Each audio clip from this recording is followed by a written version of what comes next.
గుమ్మగట్ట మండలం బేలోడు గ్రామము. గత వారం రోజుల నుంచి ఇక గ్యాస్ సిలిండర్లకే తిరుగుతాను. మా పని పార్టీ విడిచిపెట్టి ఈడే తిరిగినట్టే ఉంది పరిస్థితులు. బుకింగ్ అయిన కొన్ని కంపెనీలు అయితే ఇంటికాడికి వచ్చి ఇచ్చిపోతున్నాయి. ఈ కంపెనీ అయితే ఇంకా అధ్వానంగా ఉంది. గ్యాస్ ఇది హెచ్పి గ్యాస్. హెచ్పి గ్యాసా? ఎన్ని రోజులు అయింది బుక్ చేసి? నేను 14వ తేదీ బుక్ చేసిన. ఇప్పుడు రాలేదా? ఇప్పటి వరకు ఎటువంటి రెస్పాన్స్ లేదు, ఏమీ లేదు. చెప్పు, ఇండియా గ్యాస్ ఇస్తాం. వేరే కంపెనీస్ ఇస్తున్నారు, హెచ్పి కానీ భారత్ కానీ మిగతా కంపెనీస్ ఇంటికాడికి వచ్చి డెలివరీ చేస్తున్నారు. కానీ ఈ కంపెనీ పట్టించుకోవట్లేదు.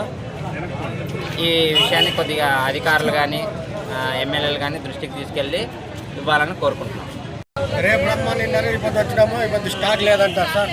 యాది ఇది హెచ్పి గ్యాస్ ఏమంటున్నారబ్బా? రేపు రండి, రేపు ఇస్తామని అన్నారు. ఈ రోజు వస్తే రేపు రండి అంటారు సార్. స్టాక్ లేదంటారా? స్టాక్ లేదంటారు. యా ఊరు మీది? కళ్యాణ్ సార్ మాది. కళ్యామా?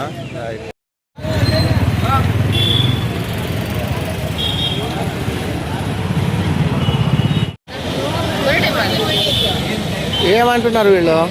ఏమో లేదంటున్నారు, మళ్ళీ వచ్చి వాపస్ పోయినారా? ఎన్ని దినాల నుంచి వాపస్ తిరుగుతున్నారు? వారమైనది, 10 దినాల నుంచి గ్యాస్ లేకుండా ఉంది.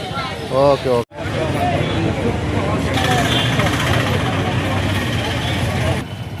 లేదు వాళ్ళ గో